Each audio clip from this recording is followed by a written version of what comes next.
Hello, welcome everyone. Today's session is going to be very interesting. It is all about understanding genetic testing in cancer care. And we are very, very fortunate today. We've got a very busy person who is extremely difficult to get. We have Yoon Sook. She's a certified genetic counselor, and she is actually a consultant in various places, including Cancer Research Malaysia. She's also a genetic counselor for UMMC, University Malaya Medical Center, Beacon Hospital, Subang Jaya Medical Center, Pantai Hospital, and she is the president of the Genetic Counseling Society of Malaysia. So we really are looking forward to getting some insight from her regarding what genetic testing is all about and how it relates to us and how we can uh, use it, and what are some of the challenges, limitations, and advantages of genetic testing.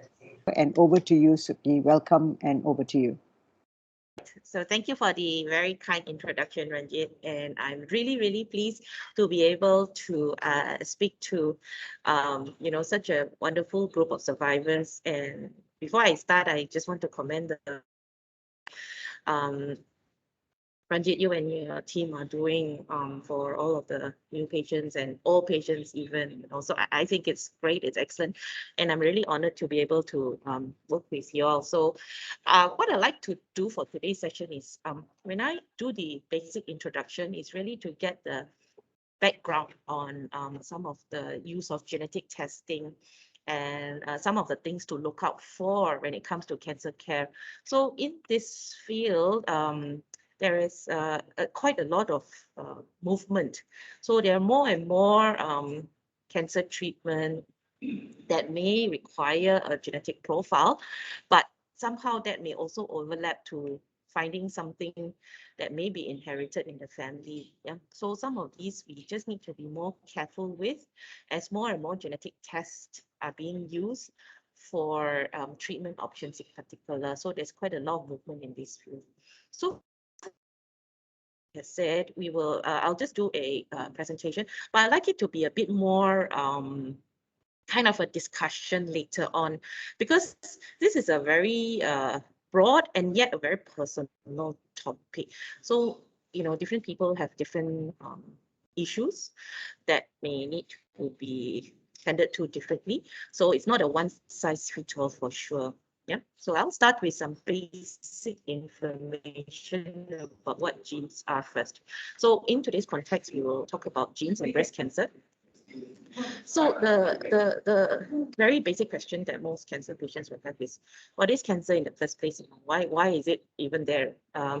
And the frequent thing that's usually asked also is, if I have cancer, does that mean my children will get it too? And is there a genetic test that can help us to confirm this?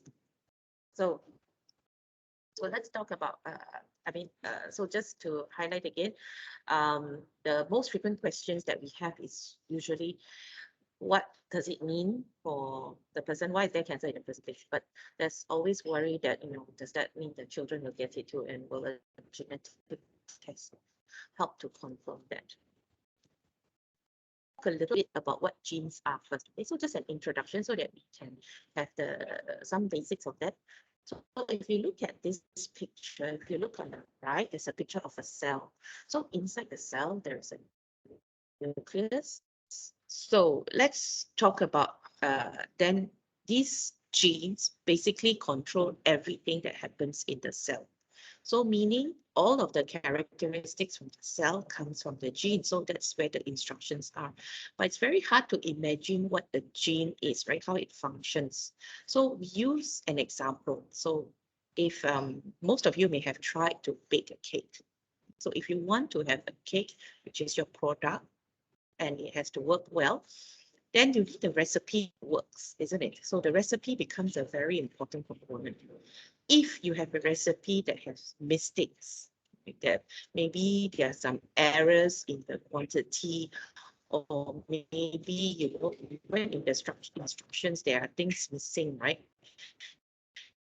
Then what happens is that or you may not get a product at all, right? So the outcome of a problem in the recipe is a product that is wrong. So if we treat our genes like recipes, then we know that if something is wrong with the gene, then the product, which is the protein that is what's needed in our cell, will be wrong. So that is where the start of genetic diseases are, and cancer is a genetic disease. That. Now, we have so many genes in our cell. We have 20 to 25,000 genes. So these genes, by right, should be able to keep everything in control.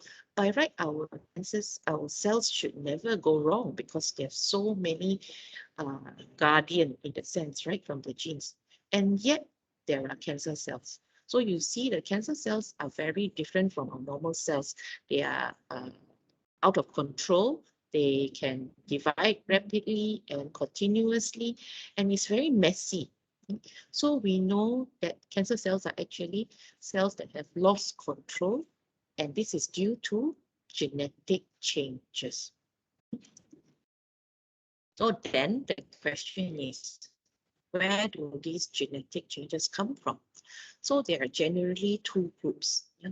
Most cancers, the genetic changes come from random and sporadic events, such as exposure to chemicals, exposure to lifestyle factors, such as whether a person smokes or not, and aging. Aging is a very big factor for genetic changes because we accumulate genetic changes throughout our lives.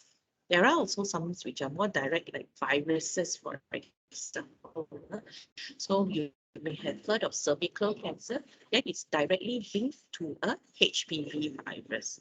Okay? So most cancers, and we're talking about maybe 80% of cancers, come under this category.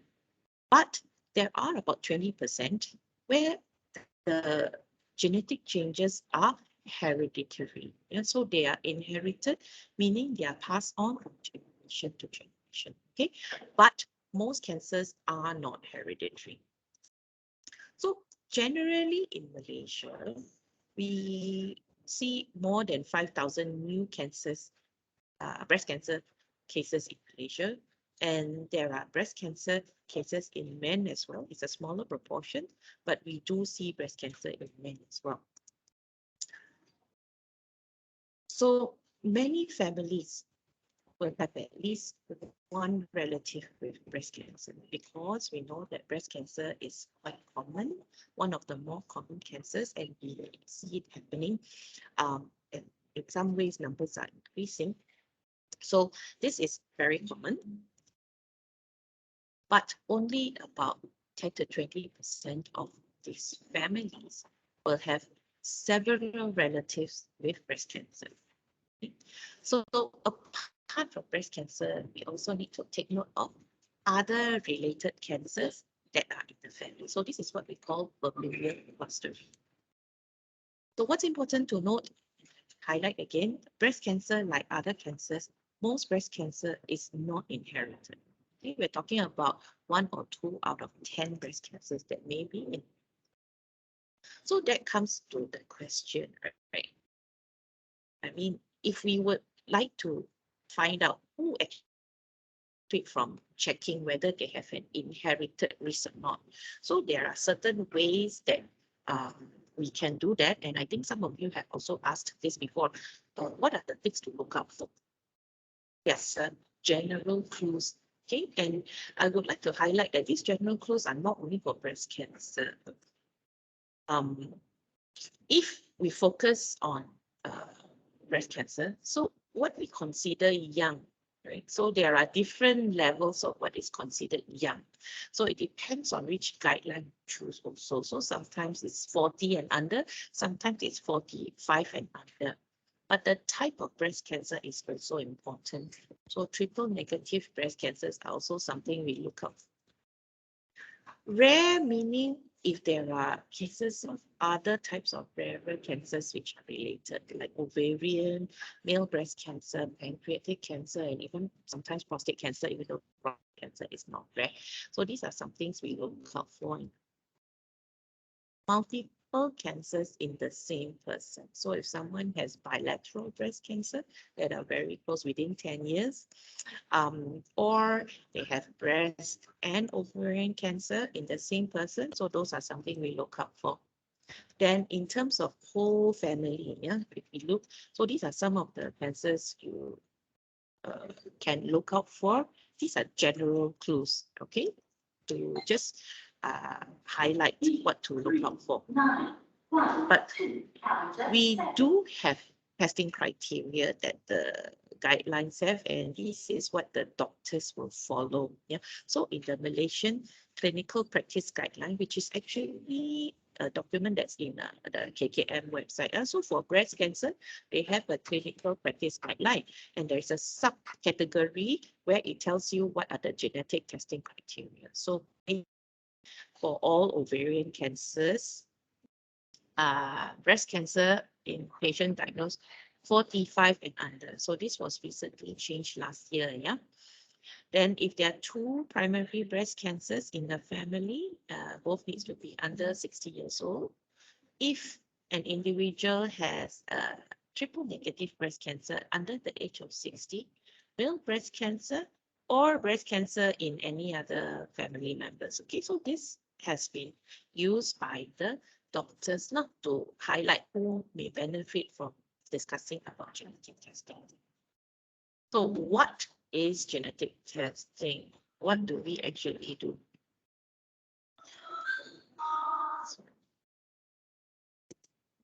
Now, I want to bring you to this publication that we are very proud of, and it's a good information for us. Now, I'm going to go through this quite slowly because it's important to understand why we did this study. So some of you may have been part of a research study from UMNC, yeah, in patient there, or in SJMC. So in total, we have about 4,000 over Malaysian women in this very large international study. So together with some Singaporeans, we are now represented in this risk analysis, which is very important because now there are Asians in this study. So it's the first time Asians are represented. So now we have data that is useful for Asians. Okay. So, when I'm not sure if any of you have got Facebook or some of the social media, and you see a lot of advertisement for DNA testing direct to consumer, you can actually do a lot of genetic tests online. You can just order it, and they'll tell you that they test hundreds of things. Okay. Now, what I would like to highlight here is that if you look at the graph on the right, the one with the colored lines, that gives you the risk if it is if there's these are the genes that can cause an increased risk to breast cancer. Okay, and you see there are only a selection of 7 genes. Yeah, so doing a very large DNA pool or so on may not be very useful because we now have zoomed in. We know these are the important genes to look at.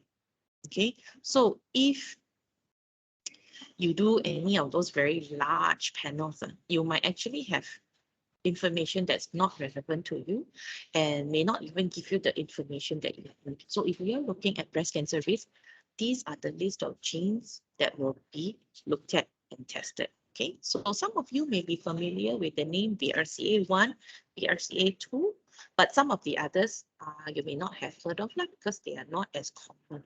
Okay, so why do we then focus on these genes?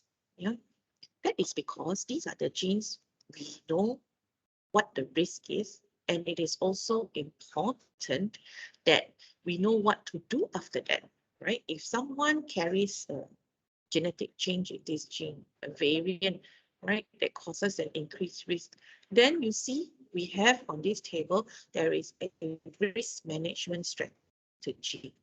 So you only want to test things that you know what you're going to do with in terms of the result because you have the information. Yeah, so this is what I wanted to highlight.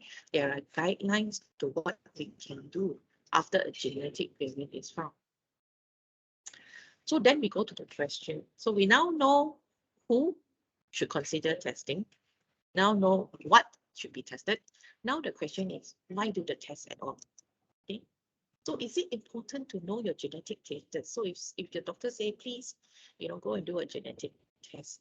So you need to think about why is it that you want to do the test. So firstly, it may provide an explanation to the breast cancer, why it happened, if it's inherited.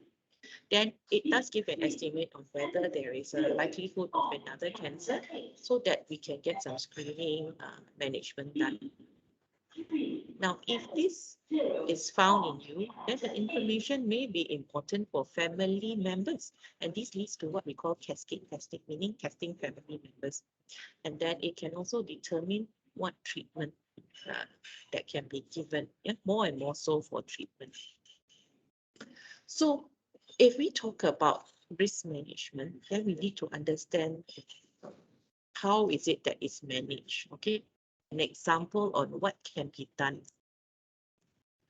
So let's say we look at BRCA1 and BRCA2 because these are the most common, but it doesn't mean that the other genes are not important. They also will have the management plan, but let's use this as an example. Okay, so if someone carries a genetic variant in BRCA1 or BRCA2, then their breast cancer risk is increased. The contralateral breast cancer, meaning the breast of the other side, will also have an increased risk, and ovarian cancer risk as well. Okay, but it is also important to note here that all of the risk is not 100%. It doesn't mean that for sure you will get the cancer. It's just elevated risk. Okay, so then brings us to our famous Angelina Jolie story. So she wrote quite a few years ago already. So my God, it's about 9 years ago actually. When it first came out, it created quite a lot of attention because she removed her breast and she removed her ovaries and she has no cancer. So this is what her family is. So she has a mom who had ovarian cancer and her aunt had breast cancer. And they found out that there is a BRCA1 variant in the family. So when she checked her status, so she did a genetic test. So she found out that she carries the faulty gene BRCA1. So because of that, she chose to have bilateral preventive double mastectomy, and she actually did go on to remove her ovary as well. So she wrote her story because she wanted to encourage other women to find out about their risk. Yes. So with stories like that, we will have more and more individuals who then become more aware, and some of you may also have had considered need to do this test or not, right? So maybe during her time, about 8-9 years ago, we would only test BRCA1 and BRCA2, but now we will look at the range of the 7 genes that I mentioned earlier on. Yeah? So how is a genetic test done? Now, this is where I want to highlight that genetic counseling comes in really, plays a big part, and that's because there are many information that is quite technical, but it's important to interpret that well. So I see myself sometimes as a translator, not so much of language, like Chinese to English or English to Bahasa, but more of using the genetic terms, genetic information, interpretation of what it actually means, and trying to declutter all of that so that what you hear and what you understand is accurate.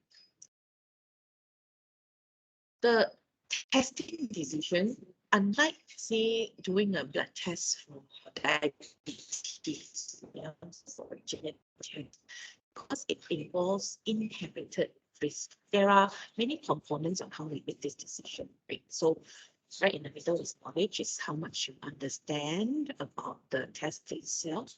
But you can see our decisions are often surrounded by what we how our partners come into play, family members, culturally and religious wise as well. So all of these are our values when we make decisions. And all of these take into account. In the process, what we do is we first discuss about the risks, the benefits, and the limitations of the test, what the logistics are, how to do the test, and the results will come out the disclosure kind of a process is. Then we will discuss about what possible results that you may get and what they mean so that you are preempted before you do a test. And then we also talk about the possible risk management and also who are the clinicians or the multidisciplinary team that will be involved. So genetic testing, as we all know, has both benefits and limitations. Okay, so we've talked about some of the reasons to do it. So those are the benefits in terms of risk management, what the treatment options may be, helps you make an informed decision and also knowledge for the family. But what are the limitations? Not everybody wants to know about their inherited risk, and it depends on the individual. Some may find that it creates more anxiety and as such makes things more difficult. Very personal choice. Whether the information is going to affect you, it's how you are. Then there are other issues, for example, with insurance, especially for those who are unaffected. That means, well, individuals who want to know about their risk, we need to be a little bit more careful in the planning, particularly from the insurance side. So we also need to know in terms of the limitations. Yeah? So this is commonly misunderstood. Many people think that doing the genetic test, they will be able to estimate whether they're going to have a recurrence or how well they are doing in terms of their treatment. So the genetic test does not find disease. That means it's unlike, say, a PET scan or biopsy. It only looks for genetic variants in the genes that we are looking at, right? So it can tell us about risk. It cannot tell us whether the disease is there or not. So just now I mentioned about psychological consequence. So it's not also impossible. Sometimes some individuals, they have good counseling, they do the test. Then because the test takes a few weeks to come back, so over the few weeks, they somewhat thought about it. So it is not uncommon as well. Some people will say, oh, actually, maybe I changed my mind. I want to know. So this process, whether wanting to know the information is very important. So it's something you should consider carefully. Yeah. Before you also do a genetic test, you need to think about if in the event you find an inherited risk, who else should be? Who do you want to tell? Which doctor? Which family member? So this should be something that you would have thought about already before the results come out. So in terms of confidentiality, now in Malaysia, we do have very good Personal Data Protection Act. So your own information is your own. It is meant to be confidential, but of course there are certain things. For example, if you are a carrier and you choose to want to move, so for sure your surgeon will require the data, the result, right? So that will then be the hospital system. Well, you can't actually tell a doctor, actually I don't want anything to be in the hospital system, but please remove my healthy breast. So that makes it difficult. So confidentiality, there are laws protecting confidentiality, but also within the right context. Ultimately, it is a personal decision. Yeah. So some of you may feel pressured by doctors to do it. Some of you may want to pressure your children to do it, for example. Ultimately, it is a personal decision because all our genes are our own personal. I mean, the genes are the most personal data bank on ourselves already. So it is your personal decision. It's important to have all of the right information before you decide to do. So in terms of testing, I think everyone here are survivors, but we have been approached by individuals who are from a family, something like this, that has got strong family history, and they want to have testing. So ideally, we want to test for someone who has cancer first, to find as much information as we can. Then only we test family members. But we do understand that in some cases, there may be no family members left that can be tested who is affected, or they don't want to know at all. So in those cases, we do test well individuals, that means they are unaffected, but we will look at it carefully from the pre-test counseling point of view. So the sample that is used for inherited genetic testing is either a blood or a saliva sample. So this is not based on the tissue. The tissue is for treatment purposes, and those don't give you your inherited information. So I'll just skip through the test report, and I'll just mention very lightly about what happens after a genetic test if someone is found to carry the variant. So in terms of risk management, it's not so much like a fortune teller lah. So there's quite a lot of data. There's actually a lot of data on what you can do. So carriers of harmful variants have a higher chance of cancer. And for breast and ovarian cancer, there are options of surveillance, prophylactic mastectomy, or prophylactic oophorectomy. So for breast cancer, surveillance is effective, right? But it depends on age. So if the carrier is under 40, usually, if it's above 40, then mammogram. And we also want to highlight that surveillance for ovarian cancer is not effective. So this needs to be discussed very thoroughly with your gynae, and usually they would suggest surgery. So prophylactic mastectomy is very effective, but it's not a choice that many women may take unless they are ready for it. So it's an invasive procedure, not necessarily something that many patients will take, but it is possible. For ovarian cancer rates, it's usually oophorectomy that is offered because this is the most effective, and usually for carriers who have already completed their families, the gynae oncologist will suggest to have the oophorectomy. So in summary, the goal of genetic testing is about managing risk. So the risk can be either in someone who already have cancer or someone who doesn't have cancer. So genetic counseling is there to help individuals, right, to understand the benefits and limitations and to manage the expectations. So managing expectations is very important because if it's not the same as what you want a genetic test to tell you, then you will be very disappointed with the result, right? So it is very important to know why, how the test is done, and what to expect you can do after the genetic test. So this is where the risk management is very multidisciplinary and requires good communication between disciplines. So these days, the clinicians all don't work alone because when we manage, we need to have the different expertise. But finally, there is no wrong or right choice, right? It's just what is applicable for patient at a point in time. So that is important because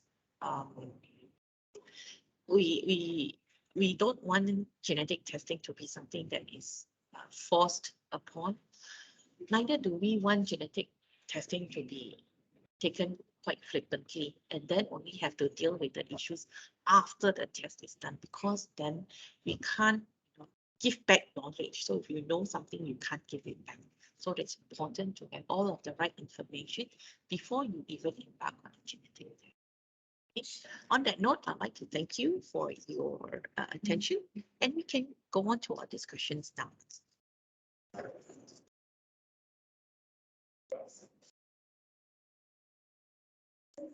Thank you, Suki. Well, I hope everybody managed to grasp most of the information because there were interruptions here and there, and Oh, yeah. yeah, I'm so sorry about yeah, that. yeah, that's all right. Uh, all right. I wanted to. Uh, I'm sorry. I'm unable to see the chat box today. I don't know why.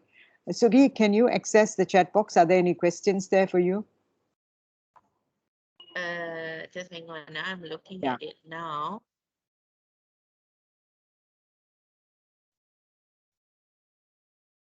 Uh,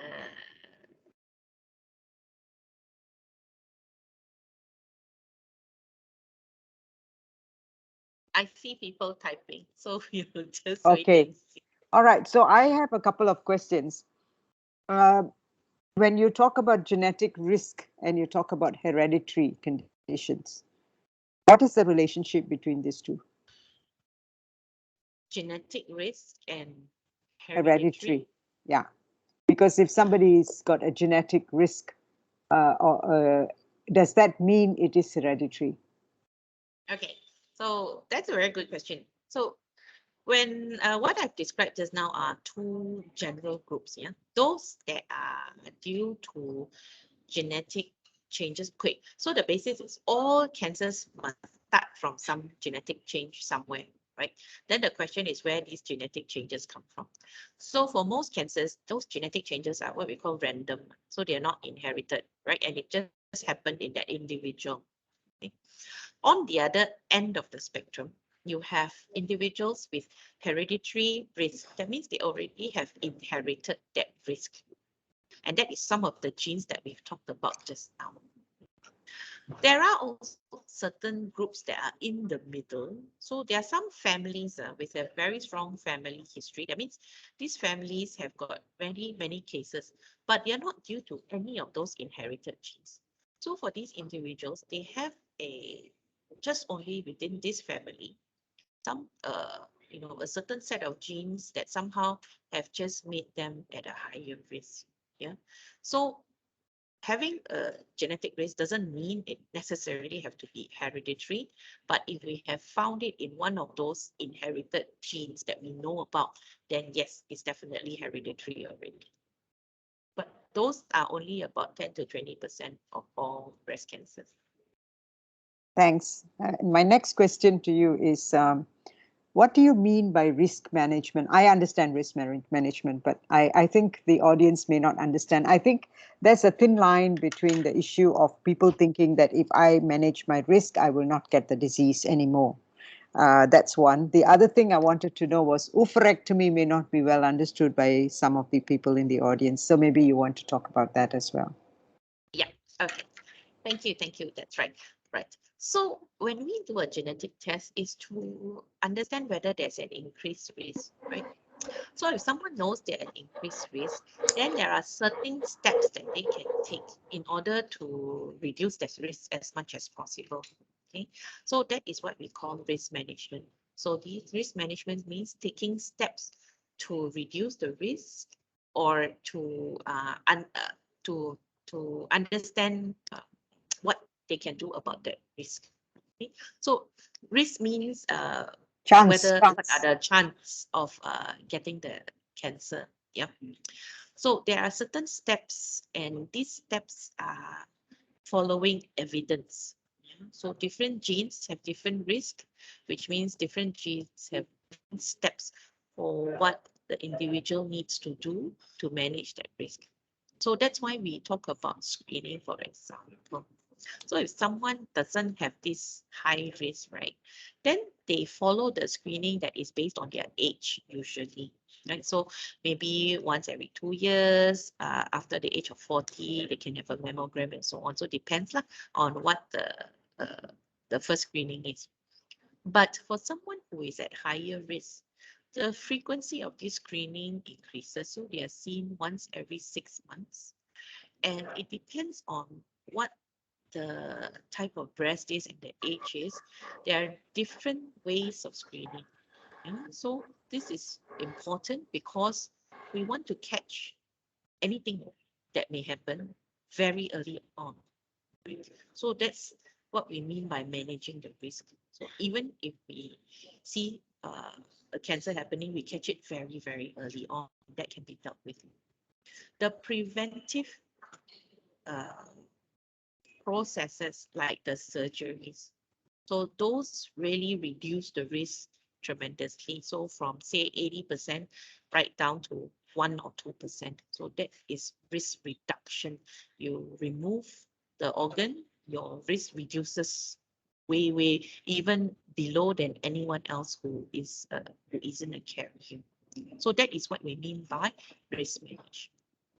Oophorectomy is a process where they remove the ovaries and the fallopian tube, because these are the parts, if it's BRCA, right? This is where the risk is, the high risk is. So oophorectomy is the process of removing those organs. And again, your risk will be reduced from 30 to 40% down to about 1%. It's usually quoted as 1%. So that is why an oophorectomy is known as part of a risk management option as well. So hope that answers your question, Ranjit. Yeah. Thanks very much. I wanted to just add one more thing. I think if, maybe a typical report at the end of the genetic testing would actually, for everybody's knowledge, to let you know, when Suki talks about the risk of getting the disease, there will be in the report saying that your risk of getting breast cancer is how many percent. So that's where you go high risk or low risk. Am I right, Suki? Yes, that's right. Yeah, so there's a percentage to it. Yeah, and it's understanding what these percentages mean because they may mean differently for different people, and everyone's idea of what is high risk is different. No? So say if we say 60% risk, some people will say, oh yeah, that's very, very high. I need to do a lot of things about it. But some people will view it as only 60%, not 100%. So, we need to adjust that kind of risk perception as well. See a question here. Ranjit, can I take this question? Please, yes. So it says, hi Sui, I have a BRCA2 genetic variant. May I know, should I let my eldest girl, age 22 years old, do the genetic test this year or wait till she is around 30s and 40s? Okay, that's a very good question because all this depends also on what is happening in the families. So in some families where there are very early breast cancers, you see them in the late 20s, 30s, then yes, she should already consider genetic testing because we can see that there is a chance of a. But if let's say the family history. Sorry, Suki, we missed that particular part of the sentence. There was an interruption. Okay, so if the family has young cancers, maybe you see already early 30s, there's a cancer, then yes, even in their early 20s, they should test because it should be at least 10 years younger than the earliest case. But if let's say the family has mainly 50s, late 40s, then she has a little bit of time to wait before she does her genetic test. So the difficulty about young people is they have so many things going on, then they may not be keen to do their genetic test straight away. So even if they don't do the genetic test, it's fine. They just need to be more careful and they can start surveillance even without doing a genetic test. So surveillance, what does surveillance mean? So because it depends on the age. So at the 20s, at least go to a breast surgeon who will then at least do a ultrasound.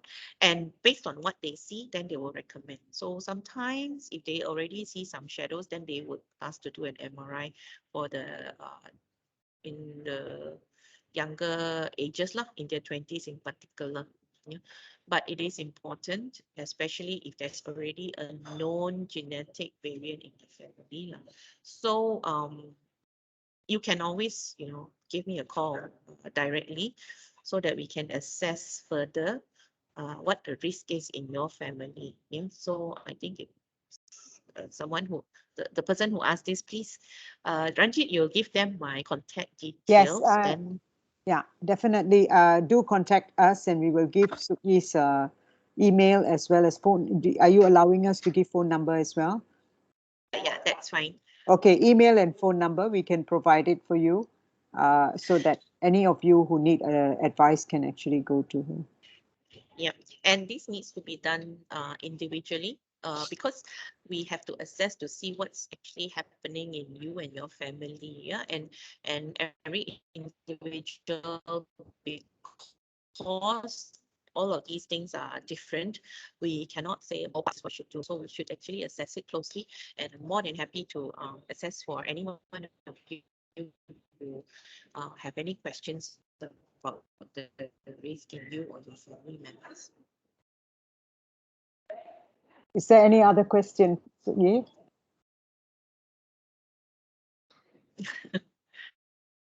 Okay, someone typed here. So there is someone email in the chat. Where for me to contact her. She has a question, is it?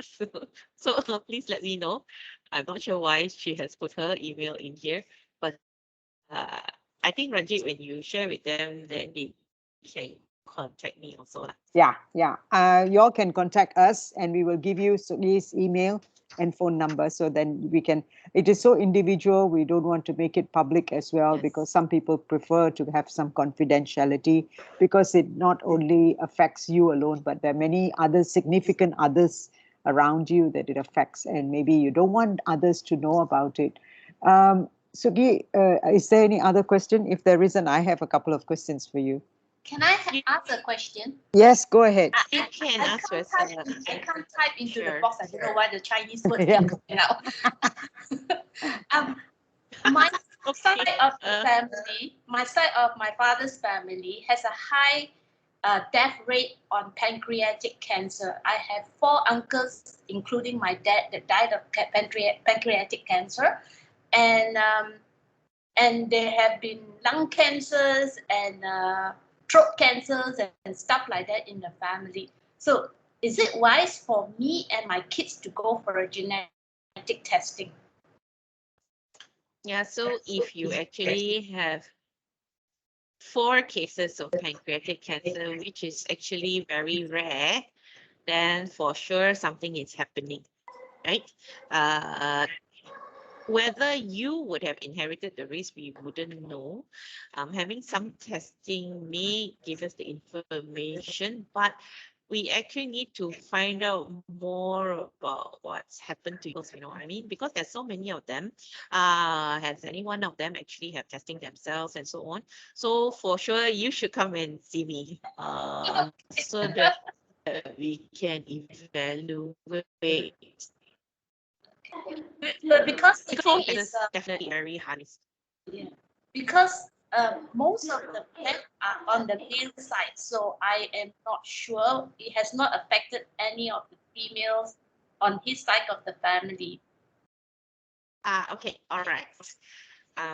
Okay, so then maybe I do need to clarify a point. So when we talk about inherited risk for cancer, it can be carried by both males and females, and it can be passed on by males or females. So it doesn't matter whether you're male or female, you can be a carrier and you can pass it on. It's just that the risk profile is different. Yeah, is the risk profiles are different for male and females. If it's been, it is not true that only the males will, if you only see the male cancers, then only the males are involved. No, it may be that there are female carriers as well, which probably will need to be very careful. I mean, don't want to have the risk without understanding it, and then something happens, and then then it's a shock to everybody. But it's important to understand that both male and females can be carriers for the same genetic change, the same genetic variant, and have the increased risk. It's just that the cancers are different. Okay, thank you very much. So Ranjit, there's another question here. Yeah, go ahead. So someone typed, my dad's side grandmother had ovarian cancer and auntie had breast cancer, but both are on my dad's side. So the doctor said it's not related to me unless cancer from my mother's side, but my mother's side has no cancer. So am I at high risk? Oh dear. Yes, you are at Okay. risk. So it is not true that We've lost you, Suki. risk is only the family. We've lost you, Okay, I'll Suki, read that because again. we cannot hear you. So, You said it is not true. You can start from there. okay, this is not true because we inherit our genes from both our father's side and our mother's side equally. Yeah. So whether the risk is from the father's side or the mother's side, it is equally as important. So if you have a family history from your father's side, it is very important to take note of that. So it is not true to say that only the cancers in the mother's side is important.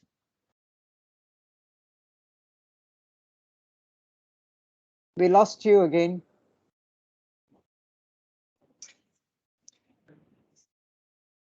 The sound, there is Ranjit, no is this sound. better now? Yeah, Okay, sorry, is this better now? yeah. Okay, so it is not true that only the father's side is only the mother's side is important when we talk about breast cancer risk or cancer risk. Both sides of the family is important because we inherit our genes from both our mother and father. So whether it is cancers in the father's side or cancers in the mother's side, it is equally as important. Any other questions, Sugli, in the chat box? No. Okay, I wanted to ask you a question about the fact that how much does the law protect us against the fact that some of us may be having a hereditary condition, particularly in such cases with breast cancer and ovarian and others. And when forms are filled up, when people are filling up certain forms, there might be a question saying, have you gone for any genetic testing? Although they may not ask what were the results, but there might be a question like that. It could be in insurance, it could be in anything else. So how much does the law protect us? I think for insurance, right? So it goes on the basis of disclosure. So if you are asked directly in an insurance form, when you are actually purchasing a new policy, or when you are upgrading, lah, for example, yeah. So that is, if they ask directly, have you done a genetic test? Then you have to answer if you have. So it's on the point of disclosure. But if you already have a policy, yeah, they cannot go backwards and ask because it is at the time of your purchase. So if at the time of purchase they didn't ask you, they cannot ask you later on for the same policy whether you have done a genetic test. Do you see where I'm coming from for that? Yes, yes. So it And is on a disclosure. yeah. At the point of when you are doing the contract, right? So that is when you purchase or when you're trying to up. Yeah. In terms of uh, legal protection for information as well, you can only disclose your own information. So they cannot ask you, have your mother done a genetic test? You cannot disclose other people's information, even if you know. And they cannot ask, basically, they cannot ask you, they can only ask you about your own information.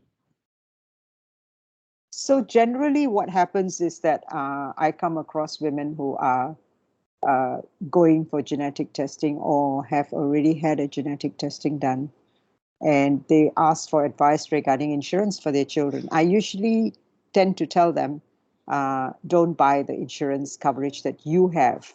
Buy from another company for your child so that there's no relationship in your insurance, and I mean they cannot trace.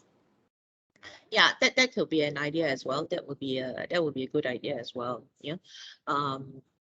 Generally the law disallows asking anybody else's information, but they can ask family history. So because that's your own information, they can ask you, is there anyone else with cancer? Then you need to disclose that. Family history you will need to disclose, but genetic tests you are not supposed to disclose anybody else's. Are there any other Ranjit, there questions? is, Yeah, go ahead. yeah, there's one more question here. Is genetic testing a one-time test or to do periodically? Okay, so for the inherited genetic test is one time only because it doesn't change. We are born with it and that's what we have. The only difference is because the technology is changing and we find different genes and new genes. So say 10 years ago, we only test 2 genes because that's all we know. Now we test at least 7 to 8 genes. So the test is not to check the accuracy of the first one, but you may need to revisit in many years down the road because there are new genes that can be tested. So it's not to look back again at the old test, but to see if there are actually newer genes that needs to be looked at. If we haven't found an answer to the to why the cancer has occurred with the first test. But the same gene, as in whatever that is found, is not going to change. So these are the inherited genetic tests. So this is different from, let's say, you have the tumor testing, then those are different because every time there is a tumor, it may be different. You may have a different profile, but the inherited test doesn't change. Suki, I have no money, no talk. How much does it cost to do genetic testing? Okay, so every hospital charges differently, right? The cheapest way to do the test is through a government hospital, of course, but it is still self-pay. It's not so easy to get into to get a free test these days, unless it's in a trial or in a study. So the cheapest test that we know that we can do is around 1,200 ringgit. So that is about within 1,200 to 1,300 now. And that can range up till about 3,000 plus. So depending on how big a panel and so on. So may I know if my girl want to do the genetic testing in future, is there any expire date that she must do the testing within how many years or not? No, there is no expiry in that sense because the information is already with you, so she can do it at any point in time, unless it's under one of those testing programs where they allow some free family testing within 150 days. So that one is different. So on certain tests will have that eligibility, but if it's not, then there is no kind of expiry date. It's really when the right time for your daughter to do, whether she is ready to take and whether there are maybe other issues. So like let's say, maybe do give me a call at any point in time. Let's review again what's happening in your family so that we can assess more accurately for your daughter. Oh, okay. Because she need to do this test in KL only lah. Because now she's not in KL. She's working in Singapore. Oh, then that's not an issue. So actually, I mean, Singapore also has many, many places she can go to. If she cannot come back, we can always refer her to one of the clinics in Singapore. Oh, so can I maybe later can you give me your contact number? Yes, I'm sure Ranji will be able to forward it on to Yeah, you. because I don't have your number You already can, after so many years. okay, you have our handphone number, our BCWA handphone number. Yeah. Those of you who want it, you can just ask for it, and that phone will answer all the information and give it to you. Okay. Thank you, Ranji and Sook. You're Thanks. welcome. No problem. Yeah. If there is nothing else, we would like to thank our speaker who is so busy, and we hope to get you again another time when you are a bit you can focus and give us your time, and also sit in a place where the internet is much stronger, because we actually had some parts where we couldn't quite hear what you were saying. So I'm hopefully, so sorry about that. no worries. But I'm sure many people would have gotten the gist of most of what you have spoken about. And in some places, we did inform you that, repeat this area so that people could hear. We have a number of very young women who are in this group, and I hope they have found it useful. And do you want to talk a little bit about the authors, the breast cancer survivors who are going to be authors in this? Sorry. Do you want to talk a little bit about some publication that might be coming up soon on this area? Right. So there is an international group that is getting some patient-led sort of research study going. So which is really interesting because and Ranjit's going to represent Malaysia. This is an international sort of study about breast cancer and genetic testing and so on, but from a patient's point of view. So it's a very interesting study that will be written up as a scientific publication, but it is entirely patient-led, which is quite amazing. And I think we're very fortunate that Rajit's going to lead it from the Malaysian end. So, thank you so much, Ranjit, for my pleasure. Carry the item for us. It's really important, and it is an interesting idea because most scientific studies are always from the point of view of doctors or the researchers, right? And even though we try and represent the voice of the patient, it it's still written by the researchers. So it will be very interesting to see the outcome of this project and this paper, and to see how patients' point of view translated into the actual scientific manuscript. So I think that's fantastic. So you really should watch this space, and Joan Ranjit will update us as the group for this project goes along. I'm sure you'll have a very interesting time, Ranjit. I hope so. I'm looking forward to it anyway. Thank you very much, Suki. Thank you for your talk. We have been enriched today, even got more information, got more knowledge, and now we can share this. For those of you who attended this session, thank you for attending, but do take the opportunity to share this knowledge with others that you think may benefit from it.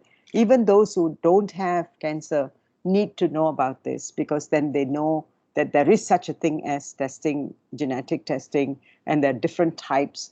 And maybe one day we can open it up also to the public, so that the public understands that we can have a public forum on this. So thank you very much to the speaker. Thanks. Okay, thank you. And let's have a big hand. Let's give a big hand to the speaker.